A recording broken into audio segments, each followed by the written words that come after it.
بسم الله الرحمن الرحیم. ګرانو ملګرو، تاسو ته په لرن انګلیش ان پښتو چینل کې په خیراله او ستړي مو شوی یم. ملګرو، په دې کلاس کې مې ستاسو دپاره مهمه وکیبلري راوړې. وکیبلري به زه ستاسو دپاره په دې کلاسونو کې راوړم، ځکه چې وکیبلري کله تاسو زده کړه نو بیا به تاسو ته هېڅ قسمه مسله نه وي. نو تاسو وکیبلري زده کړئ، بیا چې تاسو یو ځای کې ریډینګ کوئ هغې کې تاسو له ورډ درځي نو بیا به تاسو ته هېڅ قسمه مسله نه وي. پیلنی ټکی موږ سره اثر اکسکویزټ. اکسکویزټ څه ته وایي؟ بیوټیفل، یعنې ښایسته، یعنې یو ښایسته څیز ته تاسو څه ویلی شئ؟ اکسکویزټ. اسټنسیو. اسټنسیو څه ته وایي؟ اپیرنټ، یعنې واضحه. خو تاسو نه څوک تپوس وکړي چې اسټنسیو څه ته وایي، تاسو به وایي اپیرنټ، یعنې واضحه. یو څیز چې واضح یا هغه ته موږ ویلی شو اسټنسیو. ناکټیویګنټ. ناکټیویګنټ څه ته وایي؟ دا وایي نایټ واکینګ، یعنې تاسو چې کله د شپې یو ځای ته مطلب واک کوئ، ګرځئ راګرځئ، نو دې ته ویلی شي ناکټیویګنټ. انسکروټیبل. انسکروټیبل څه ته وایي؟ مسټیریس، یعنې یو څیز چې کله د مسلو نه ډک هغې ته ویلی شي انسکروټیبل، هغې ته موږ مسټیریس هم ویلی شو. ډسکنسولیټ. ډسکنسولیټ څه ته ویلی شي؟ میزریبل، یعنې میزریبل هغه کس یا چې مطلب ډیر شومي، یا یو ځای داسې مطلب چې هغې کې بالکل څه نه وي، مطلب وچي، هغې ته هم تاسو ویلی شئ میزریبل یا ډسکنسولیټ. ایکسکوریټ. ایکسکوریټ څه ته وایي؟ دا وایي کنډیم ته، یعنې تاسو چې کله یو څیز کنډیم کوئ د هغې مخنیوی وکړئ. اوس مثال خبره یو غلط کار وشي او ته وایې چې مطلب دا ډېر غلط کار وشو، نو دا زه کنډیم کوم، یعنې دا مطلب بالکل زه یم چې دا کار نه وی شوی، نو دې ته تاسو ایکسکوریټ هم ویلی شئ او کنډیم هم ورته ویلی شئ. پلجنټ.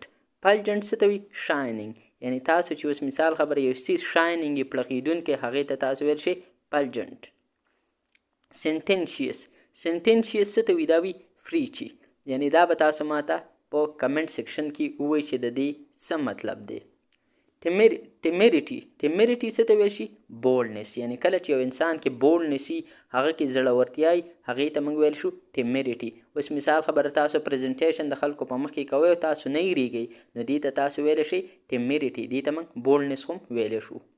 بل موږ سره اثر دی ریباربیټیو. ریباربیټیو څه ته وایي؟ دا موږ وایي انپلیزنټ، یعنې چې کله یو څیز ناخوشګوار وي، هغه بالکل تا باندې ښه ونه لګي، نو دې ته موږ څه ویلی شو؟ ریباربیټیو انپلیزنټ، یعنې چې ښه نه وي. امپیریټیو. امپیریټیو څه ته وایي؟ نیسسري. کله چې موږ سره یو څیز ډېر ضروري، موږ ویل لکه دا کار ډېر ضروري دی، نو تاسو ویلی شئ دس از امپیریټیو، مطلب دا ډېر ضروري دی. نو امپیریټیو څه ته وایي؟ دا موږ ضروري ته وایي نیسسري. امبیګوس. امبیګوس څه ته وایي؟ انکلیر، یعنې چې یو څیز تا ته بالکل واضحه نه وي، تا ته پته نه لګي چې لکه دا اوس څه شی دی، ته پکې شک کوي چې دا اوس مطلب دا دی که دا دی، تا ته واضحه نه وي، نو دې ته موږ ویلی شو امبیګوس انکلیر. کنسسټنټ.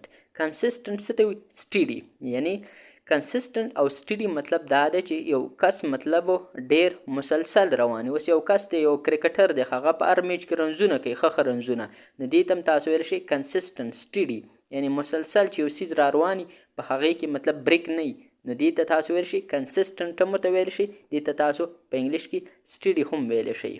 میټیکولس. میټیکولس څه ته وایي؟ ډیټیل، یعنې اوس میټیکولس چې کومه دی ډیټیل ته وایي، دا مطلب تاسو یو کیرفل کس ته هم ویلی شئ، چې هغه کس چې هغه مطلب ډېر احتیاط کوي، یعنې ډیټیل څه؟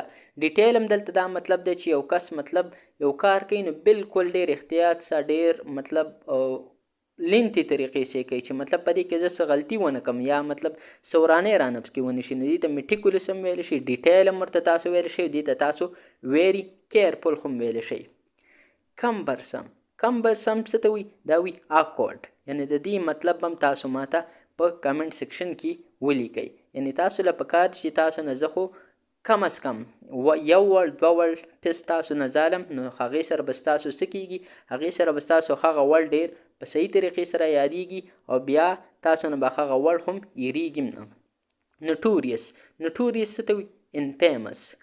اوس مثال خبره یو کس دی، هغه په غلطو کارونو باندې مشهور دی. اوس مثال خبره یو کس دی، هغه غلا کوي که نه، او هغه چې کله مشهور شي، نو هغې ته څه ویل شي؟ نوټوریس. یعنی یو کس دی یو فیمس څه ته وایي فیمس هغه کس چې هغه په ښه کار باندې مشهور شي او نوټوریس دا موږ هغه مشهور کس ته وایي چې کوم په غلطو کارونو باندې مشهور شي. اوس یو کس غلا کوي او په غلا باندې مشهور شي چې هلکه دا کس غل دی نو دې ته موږ نوټوریس ویلی شو. او دا بل د دې چې کوم بل مطلب موږ سراسر انفیمس یعنی بدنام یعنی په بد کارونو چې کله یو کس مشهور شي هغه ته نوټوریس هم ویلی شي انفیمس هم ورته ویلی شي. ډامینیټ څه ته وایي کنټرول ته. اوس مثال خبره ستا یو څیز باندې مکمل کنټرول وي هغه ستا نه بلکل خوځېدی را خوځېدی نه شي یعنې ته چې څه وغواړې هغه به کېږي نو هغې ته تاسو په انګلیش کې ډامینیټ هم ویلی شئ او تاسو ورته کنټرول هم ویلی شئ.